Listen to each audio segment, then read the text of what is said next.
رضوان الله تعالى بشفاعة رسول الله محمد صلى الله عليه وسلم في الدين والدنيا والآخرة ومن حوله من ملائكة المقربين والأنبياء والمرسلين ومن حوله من أولياء الله الصالحين والعلماء العاملين وصلى على مؤلف هذا الكتاب الشيخ حافظ حسن المسعودي ومن علمني وأصولي وفروعهم أن الله يؤدي درجاتهم في الجنة وينفعنا ببركاتهم وأسرارهم وأنوارهم وعلومهم ونفحاتهم في الدين والدنيا والآخرة. سر الفاتحة. أعوذ بالله من الشيطان الرجيم. بسم الله الرحمن الرحيم. الحمد لله رب العالمين الرحمن الرحيم مالك يوم الدين. إياك نعبد وإياك نستعين اهدنا الصراط المستقيم.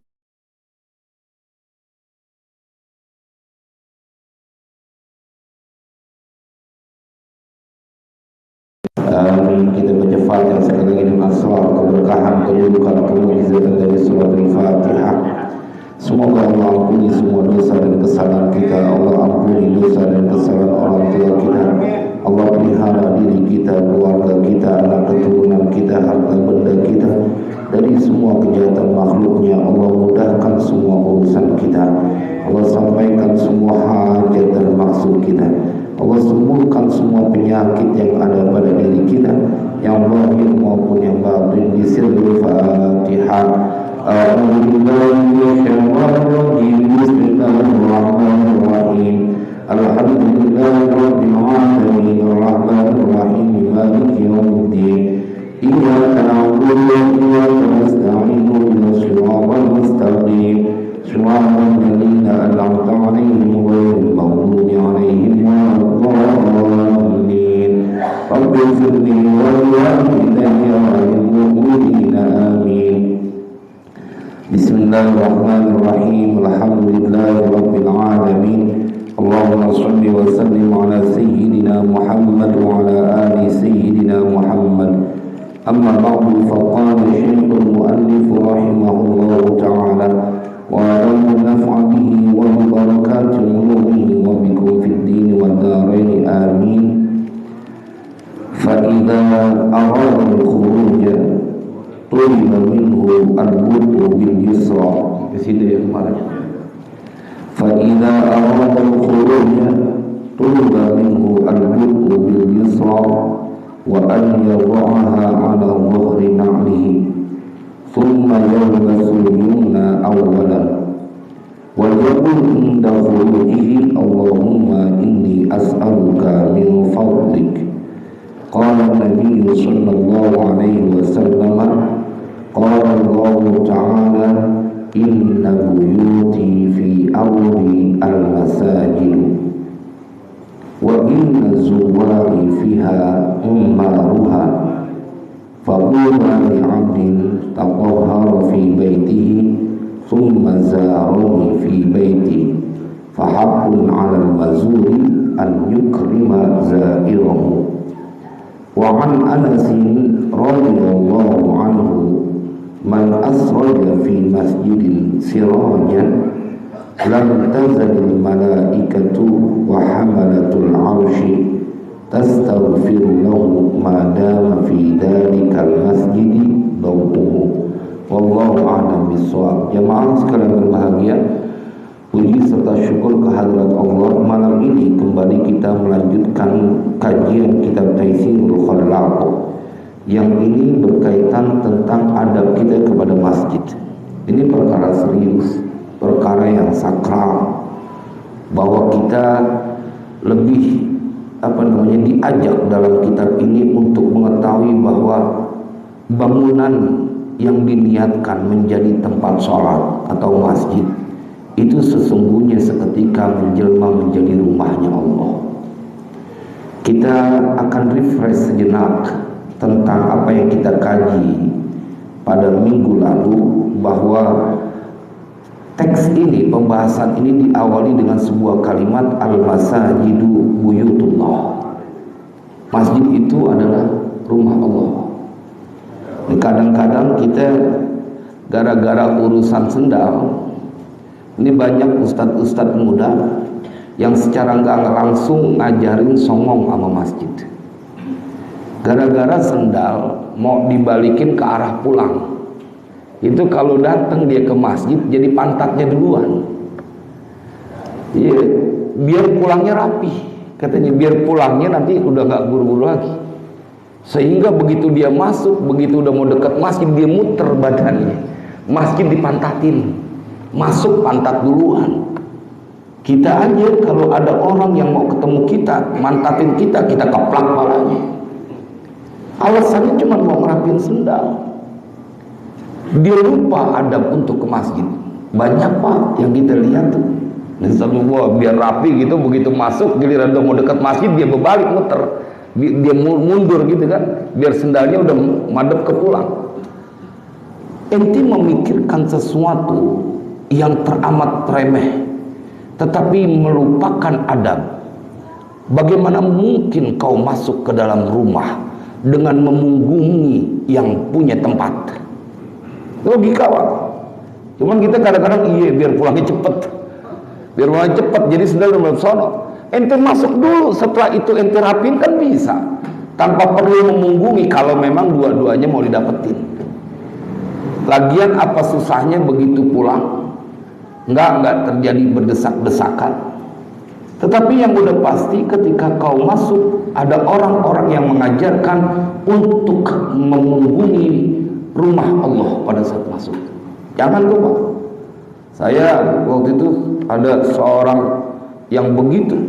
Saya bilang, ente tega ya masuk ke rumah Allah, kemudian memberikan punggungmu, masuk mundur gitu. Waliyadzubillah. Jadi ini perlu saya ingatkan karena ini masjid akan menjadi sebuah syarat bila engkau akan mendapatkan naungan nanti di yaumil qiyamah, tatkala kau punya hati bergantung atau selalu ingat kepada masjid. Jadi kalau kita ada yang masuk begitu tuh, itu kan perkara cuman pengen pulangnya buru-buru doang supaya nggak berantakan tuh sendal.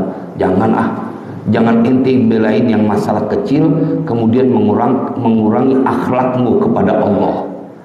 Orang disuruh, kita disuruh jalan, bahwa pada saat engkau menuju ke masjid, ini kita refresh sejenak, maka engkau berjalan dengan penuh kerinduan dan engkau dengan ketenangan dan kewibawaan. Wa dukhuluha bil yumna ma'a tanzifin 'alaihi kharijaha, dan masuknya dengan kaki kanan serta bersihnya tuh sendal, dan begitu masuk baca Allahumma ftahli abwaaba rahmatik. Kita pakai logika aja dah, kita kagak resep ada orang yang begitu ketemu kita dia mengasih pantatnya duluan gitu ya.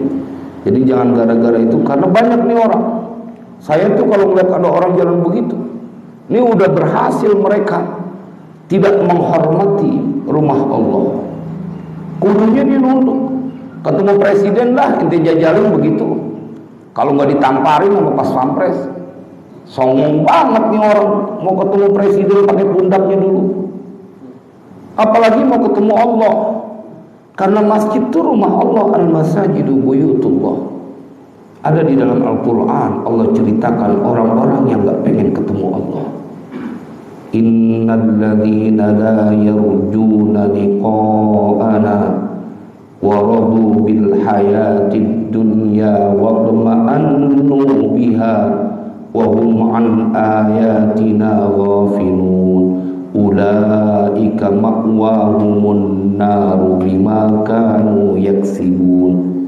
Sesungguhnya orang-orang yang tidak menginginkan bertemu dengan kami, nanti kan kita pada waktunya ketemu dengan Allah, ketemu dengan sesungguhnya. Tetapi sebelum itu engkau diundang ke masjid, dan pertemuanmu dengan Allah terjadi pada saat engkau berada di dalam masjid, karena engkau bertamu ke rumahnya. Al-masajidu buyutullah. Kata Allah dalam Al-Quran, sesungguhnya orang-orang yang tidak menginginkan pertemuannya dengan kami, waradu bil hayatid dunya, dan mereka senang dengan kehidupan dunia, enakan di rumah dibanding di masjid.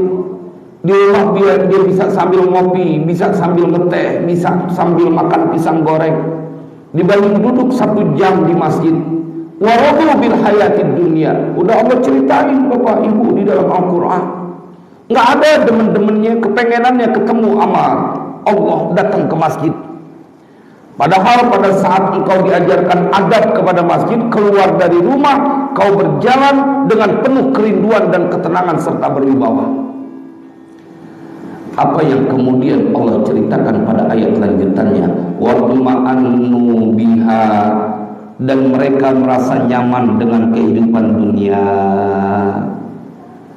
Walladzina hum an ayatina ghafilun, dan mereka orang-orang yang atas ayat-ayat kami mereka lalai. Ulaika ma'wahumun naru bima kanu yaksibun. Allah ceritain di dalam Al-Quran, mereka adalah orang-orang yang tempatnya di neraka. Ente di dunia senang, ente di dunia nyaman, nggak kepengen ketemu sama Allah. Ketemu sama Allah diantaranya sebelum kau ketemu nanti di yaumil qiyamah, kudu sering bertamu ke rumah Allah, yakni ke masjid. Al-masajidu buyutullah. Dari mana kita percaya dia kangen, dia pengen ketemu sama Allah nanti di yaumil qiyamah? Ada rumahnya dalam tanda kutip di dunia. Nabi yang bersabda bahwa rumah Allah di bumi ini adalah masjid, ente nggak mau datang. Udah diceritain di dalam Al-Quran, ulaika ma'wahumun naru bima kanu yaksibun. Mereka itu adalah orang-orang yang tempatnya di neraka dari apa yang mereka kerjakan.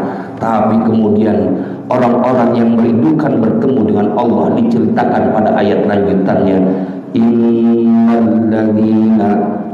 innalladzina amanu wa 'amilus solihati yahdihim rabbuhum biimanihim tajri min tahtihimul anharu fi jannatin na'im da'wahum fiha subhanakallahumma wa tahiyyatuhum fiha salam wa akhiru da'wahum alhamdulillahi rabbil alamin.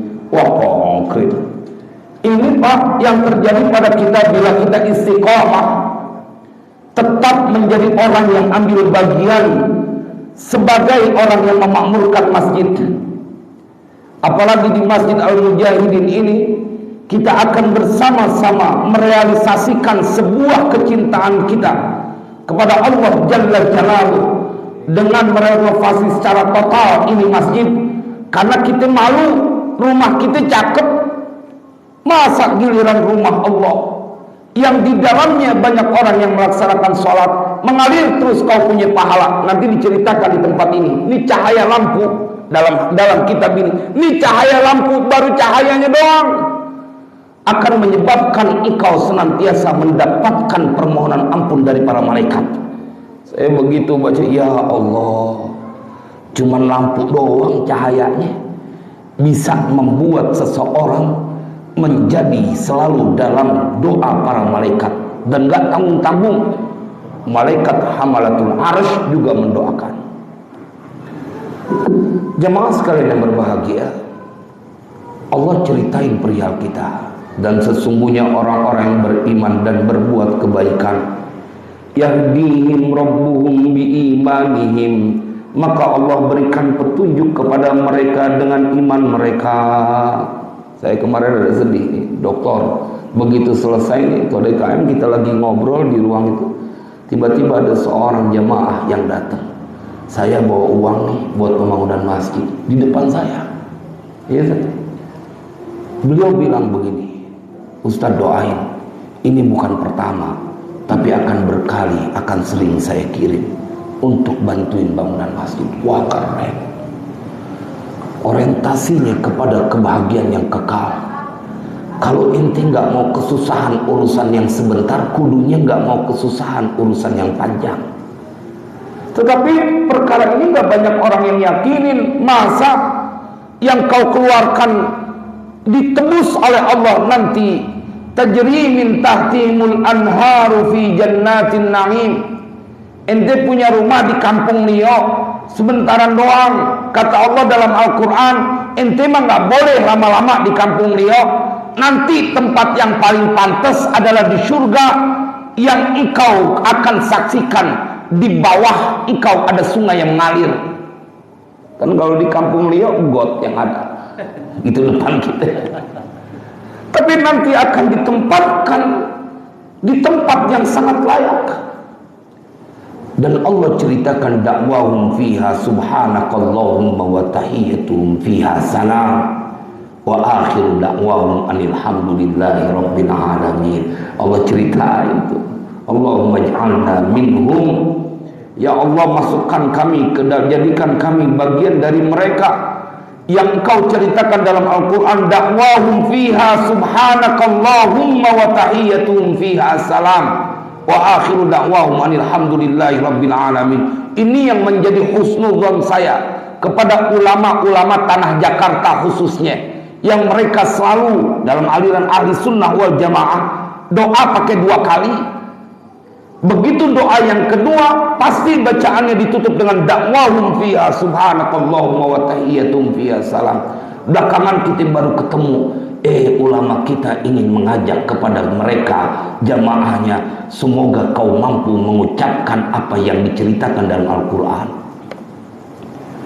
Walau yu'ajjilullahu lin-nasi syarra isti'jalahum bil khairi laqudiya ilaihim ajaluhum fanadharul ladzina la yarjuna liqa'ana fi tughyanihim ya'mamun. Kalau aja kami segerakan keinginan mereka dalam kebaikan sama dengan keburukan mereka, niscaya mereka sudah binasa.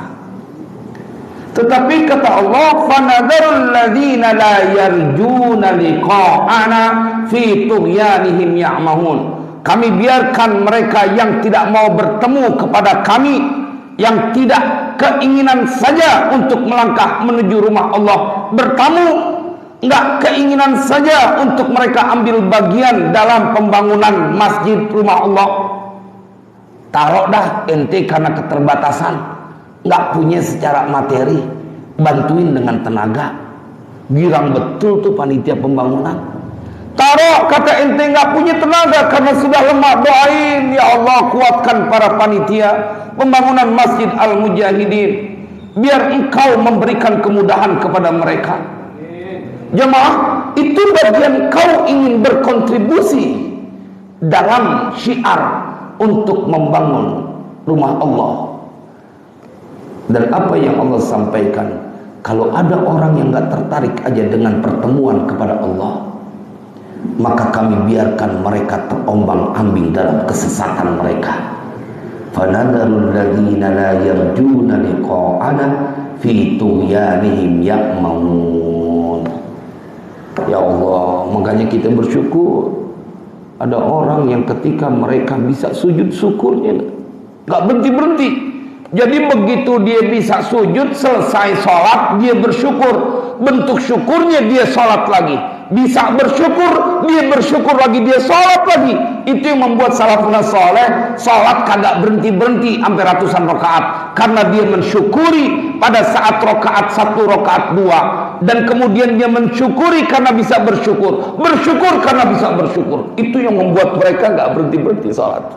Makanya ketika Bishr Al-Hafi dalam kitab Tanbihul Mughtarrin, beliau ditanya, apa yang membuat engkau tidak memberikan ruang sedikit saja untuk beristirahat? Di malammu kau habiskan dengan sholat.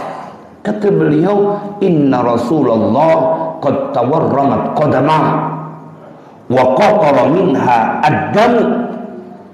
Kata Bishr Al-Hafi, bagaimana aku akan berhenti dalam sholat malamku sementara Rasulullah adalah orang yang telah menjadi bengkak kedua kakinya, wa qatara minhuma ad-damu, dan menetes dari kedua kaki baginda Rasulullah darah di salat. Wa qad ghafarallahu lahu ma taqaddama min dzambihi wa ma ta'akhkhar. Padahal udah dihapusin tuh dosa Nabi sebelum dan sesudahnya. Tidak menghentikan beliau sholat sampai kakinya bengkak, kaki beliau bengkak keduanya, dan bahkan meneteskan darah. Jemaah, lalu apa yang tidak membuat engkau, atau yang membuat engkau menjadi tidak tertarik? Kita nggak bisa ngikutin Nabi kayak begitu, tapi kita pengen dapat pahala sholat orang banyak. Ini kesempatannya. DKM Masjid Al-Mujahidin memang perlu diingatkan, Ustadz, ini pas banget pembahasannya tentang sebuah cita-cita mulia yang akan dilakukan di tempat ini. Semoga Allah berikan kelancaran semuanya. Jadi saya ingatkan kepada diri saya dan kita semuanya, usikum wa nafsi bitaqwallah. Masjid itu kelewat mulia, maka engkau harus menjadi orang yang pantas berada di dalamnya. Fa'idha aradal khuruja, bismillahirrahmanirrahim. Fa'idha aradal khuruja, maka apabila arada menginginkan, siapa yang menginginkan seseorang yang sudah ada di dalam masjid, al khuruja akan keluar, tuliba minhu al budu'u bil yusra, maka dituntut, diharuskan minhu darinya. Apa yang diharuskan? Al-bud'u bil yusra, memulai dengan yang kiri. Kalau keluar dari masjid, kaki kiri.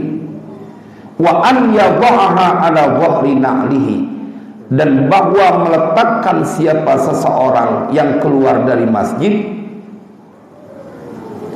ala dhahri na'lihi, kaki kirinya ala dhahri na'lihi, atas bagian dari sandalnya. Jadi nggak dipakai dulu, diinjak. Itu karena dia kudu keluar pakai kaki kiri, jadi nggak buru-buru kakinya dimasukin ke sendal. Kenapa?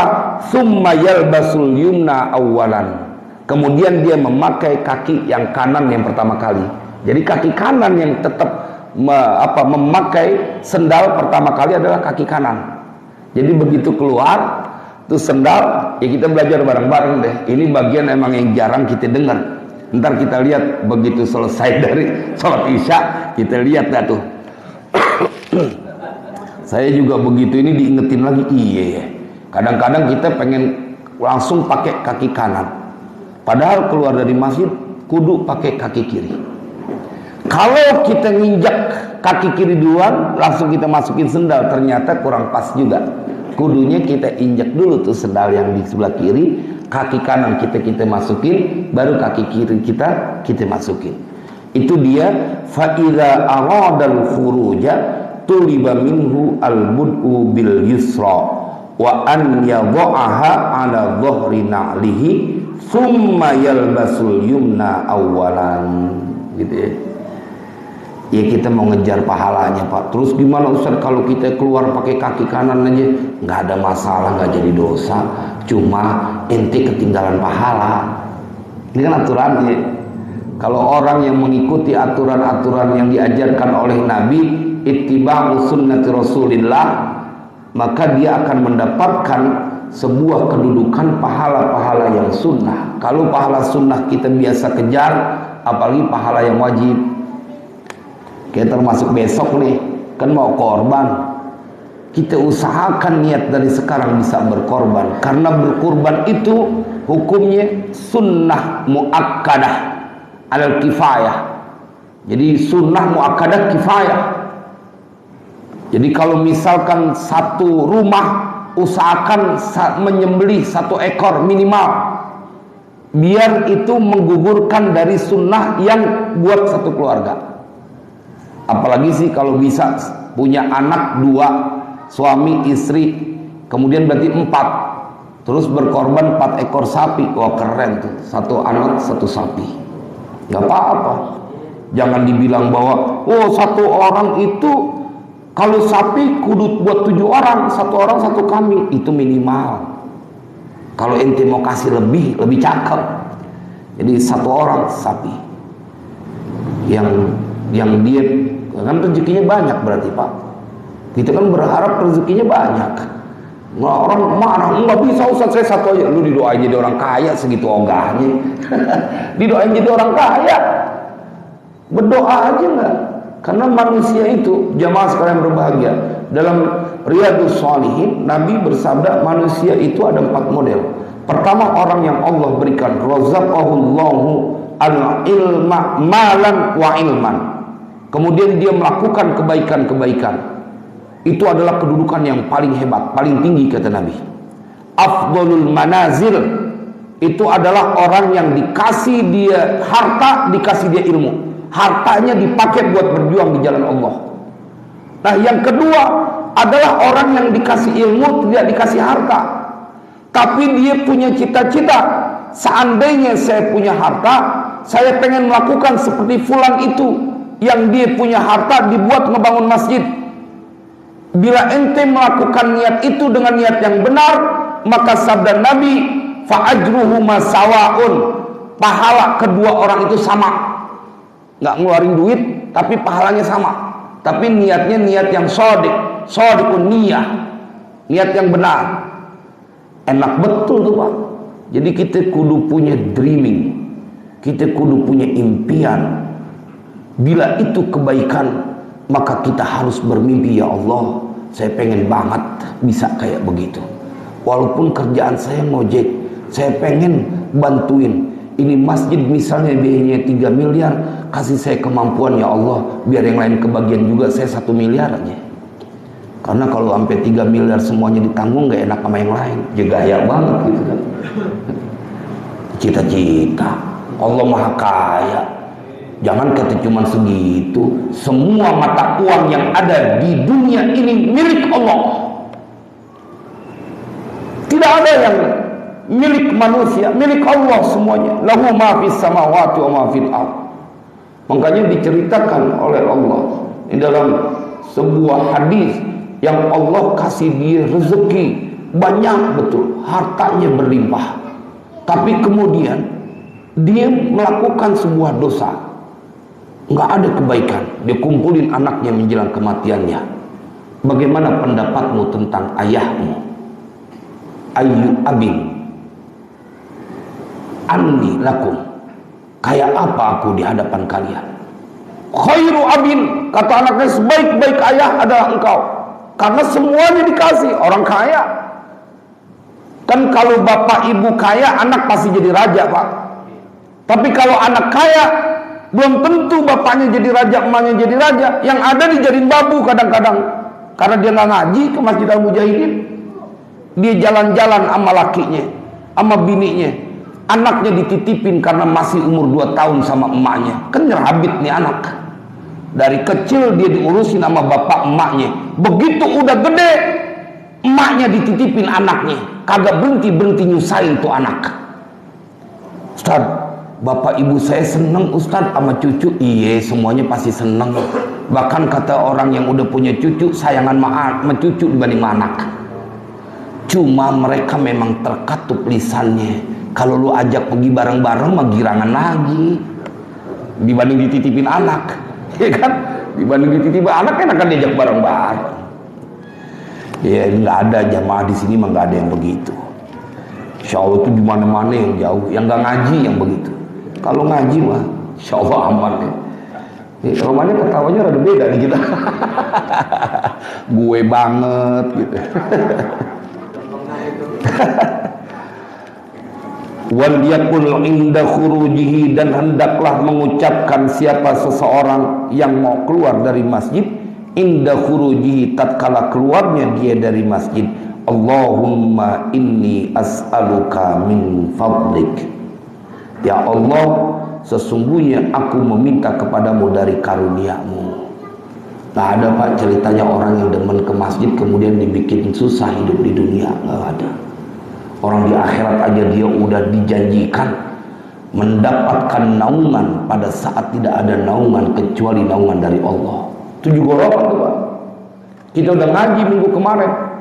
Di akhirat, di hari kiamat, ente yang hatinya terkait dengan masjid, ini baru terkait nih, belum ngebangun, baru terkait doang.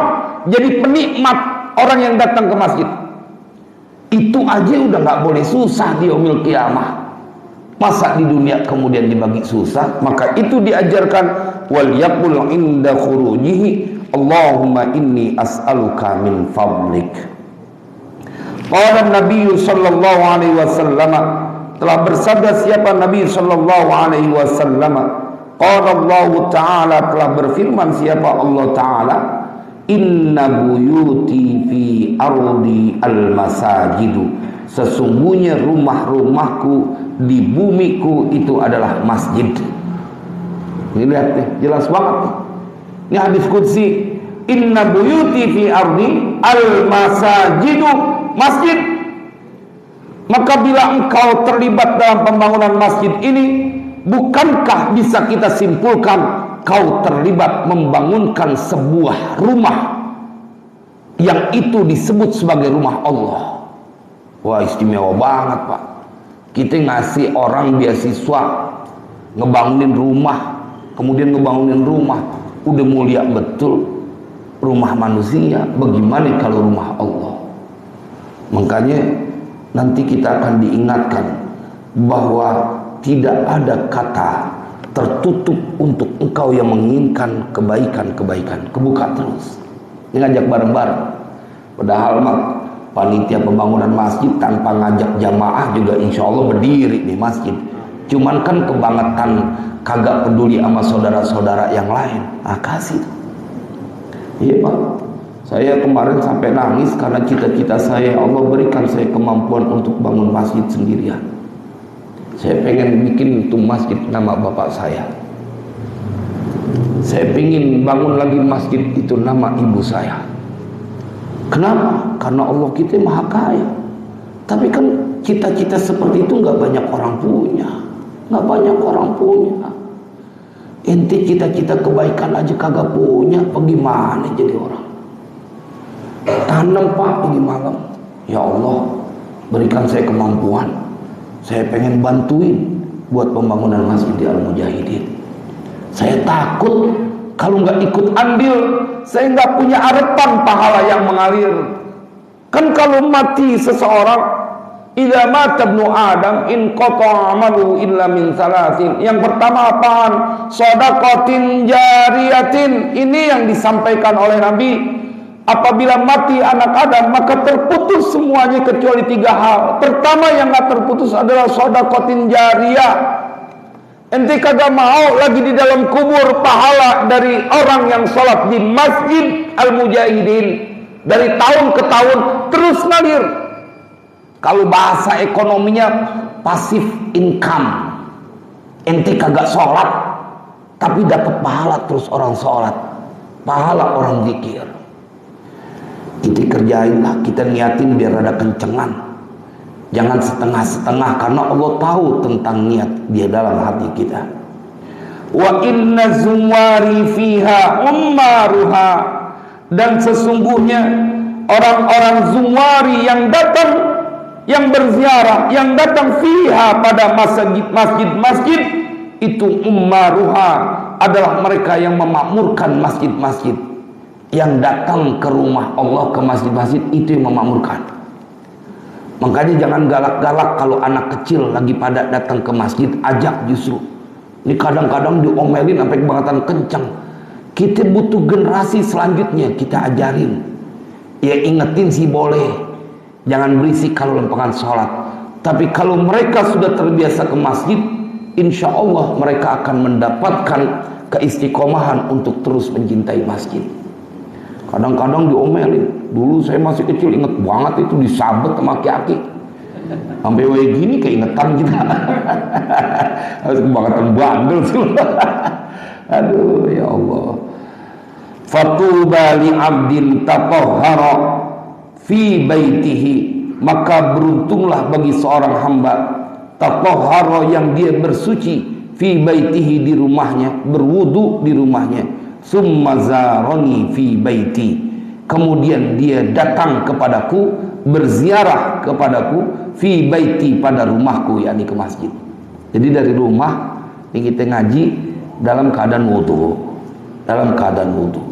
Fahaqqun 'alal mazuri an yukrima zairahu, maka menjadi sebuah keniscayaan hak atas yang didatangi, yakni an yukrima zairahu, bahwa memuliakan siapa al-mazur zairahu, akan yang datang kepadanya. Ini jaminannya nih, hadis qudsi. Ente kalau badan demen datang ke masjid, nggak boleh hidup hina. Kenapa? Karena hakun 'alal mazuri an yukrima zairahu. Allah yang akan memuliakan orang yang sering datang ke masjid. Kenapa banyak orang datang ke masjid hidupnya biasa-biasa aja? Karena kita baru ngaji nih babnya. Dari mulai keluar rumah udah kita pakai etikanya, adabnya. Kemudian begitu masuk, kita masuk dengan kaki kanan, dan kemudian sambil berdoa. Tidak ada pembicaraan dunia yang kau perbincangkan di rumah Allah kecuali zikrullah, kecuali mengingat Allah. Wa an Anasin radhiyallahu anhu, dan dari Anas bin Malik, semoga Allah meridhoinya, ini dia nih, man asraja fi masjidin sirajan lam tazalil malaikatu wa hamalatul arsy tastaghfiru lahu ma dama fi dzalikal masjidi dawuhu. Ya Allah, ini dia bicara pada kampung. Nabi Shallallahu Alaihi Wasallam bersabda, siapa orang yang memberikan penerangan di masjid dengan penerangan, kan kalau dulu pakai pelita, pakai petromak, kalau sekarang kan udah enak nih pakai listrik. Nih lampu yang menerangi masjid ini, siapapun mereka yang terlibat di dalamnya. Makanya kalau ada orang yang kaya, pada kesempatan ini mereka ingin mendapatkan pahala yang khusus dia dapetin semuanya, dia ngomong ke ketua DKM, ketua DKM, mohon perkenankan setiap bulan bayar listrik, izinkan saya yang membayarnya. Allahu Akbar. Nggak seberapa, berapa sih bayar listrik? Ya recehan dibandingkan surga ya, dibandingkan doa malaikat. Yang mengapresiasi langsung adalah doa-doa dari para malaikat. 2,5 juta.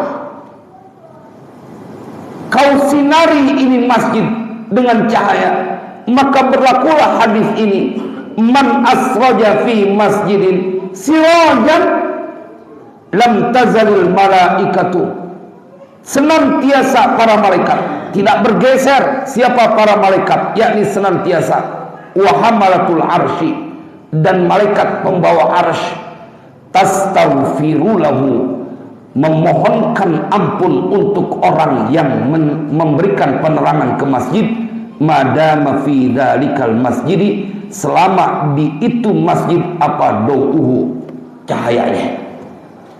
Coba Pak, didoain sama malaikat 2,5 juta. 2,5 juta doang, 30 hari ente didoain terus. Yang doain malaikat la ya'sunallah, mereka nggak pernah berlaku durhaka kepada Allah. Yaf'aluna ma yu'marun, mereka mengerjakan apa yang Allah perintahkan. Yang ngedoain gak tanggung-tanggung Pak. Kita datang ketemu wali, kita datang ke ulama khos.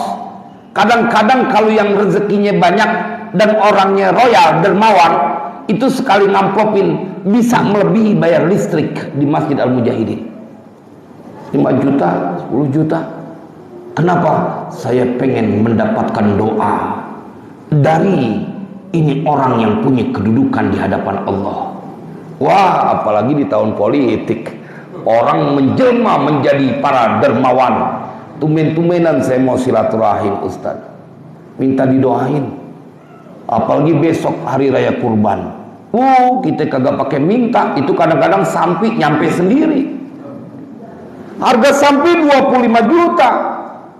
Cuman minta didoakan untuk mereka bisa melenggang mewujudkan cita-citanya. Kita nggak perlu salahin Pak, karena itu bagian dari ikhtiar, kita nggak boleh suudzon.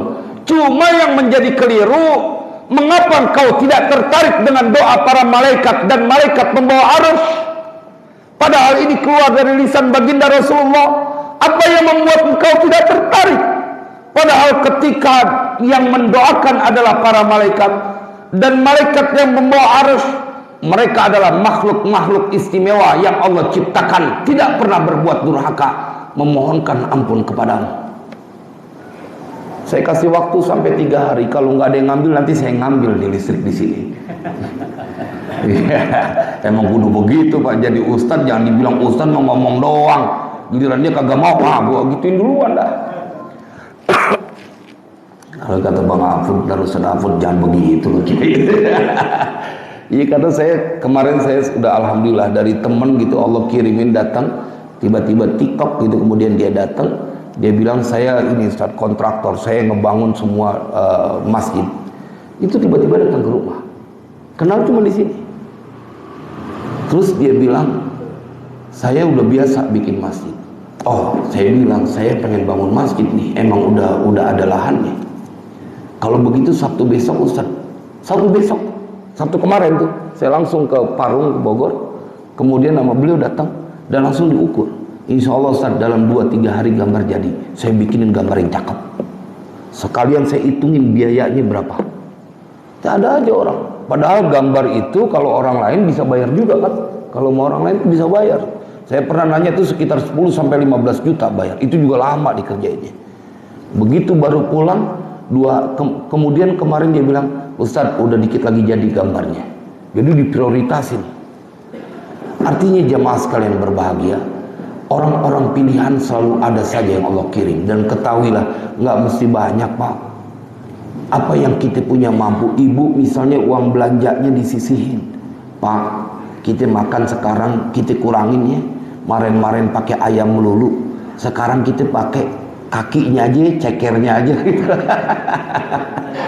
Lu asal bikin ceker mulu nih, nggak taunya buat bantuin ke Masjid Al Mujahidin. Suaminya begitu makan sedih, keluar air mata. Ya Allah, nggak nyangka punya istri soleha. Nangis. Sebab kedua ceker lagi. Ya Allah, ini keluar dari lisan baginda Rasulullah bahwa para malaikat dan malaikat membawa arsy mendoakan supaya Allah memohonkan ampun kepada Allah selama itu penerangan di masjid tetap ada. Kebayang nggak Pak dengan siapa yang bayar listrik ini? Boleh jadi dari kota Kamal. Bareng-bareng tuh dibagi. Bareng-bareng. Tapi kalau ada yang bilang saya yang tackle 2,5 juta. Kalau bisa Ustaz, saya kasih nih buat setahun nih buat bayar listrik. Saya takut ada yang ngeduluin. Wih, keren banget tuh.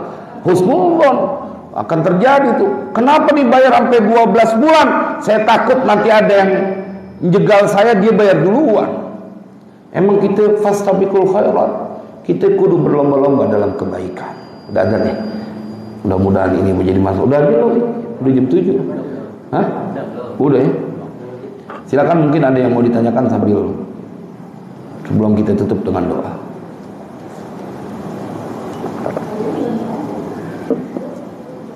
Insya Allah lah siap semuanya. Ini bab tentang masjid. Saya emang gemes Pak. Kalau buat kebaikan itu kita gemes. Gemesnya apa? Karena kita udah kelewat banyak teruji buat sesuatu yang bersifat duniawi, dan habis segitu saja kita juga rela berkorban. Contoh gitu, mau jalan-jalan kan habis tuh kalau nyewa villa sampai 5 juta cuman 1 malam. Ente 2,5 juta. 2,5 juta bener? Kurang tuh, mau kurang lagi. Kurang ya. Nah, mudah-mudahan kita bisa ambil bagian. Bukan berarti kita seluruhnya. Apa yang kita mampu, yang penting punya niat, nilainya gede. Makanya ada orang yang dia 1 dirham mengalahkan keutamaan 1.000 dirham dengan penjelasan orang yang sedekah 1 dirham karena dia punya uang cuma 2 dirham. Berarti kan 50%, 50% itu. Nah, orang yang punya 1.000 dirham, yang sedekah 1.000 dirham, dia punya uang 10 dirham. Berarti kan 10%. 50% nggak bisa kalah dengan 10%, walaupun angkanya kecil. Tapi perjuangan dia pada saat itu membagi 2 dari harta yang dia miliki. Mudah-mudahan Allah berikan kita kemampuan untuk ambil bagian dalam pembangunan Masjid Al Mujahidin ini. Biar ada terus sedekah pahala yang terus ngalir saat kita di alam kubur. Berat Pak di alam kubur, tapi ini kesempatan untuk menjadikan kubur kita menjadi taman surga. Bismillahirrahmanirrahim. Alhamdulillahi rabbil alamin. Allahumma salli wa sallim ala sayyidina Muhammad wa ala ali sayyidina Muhammad.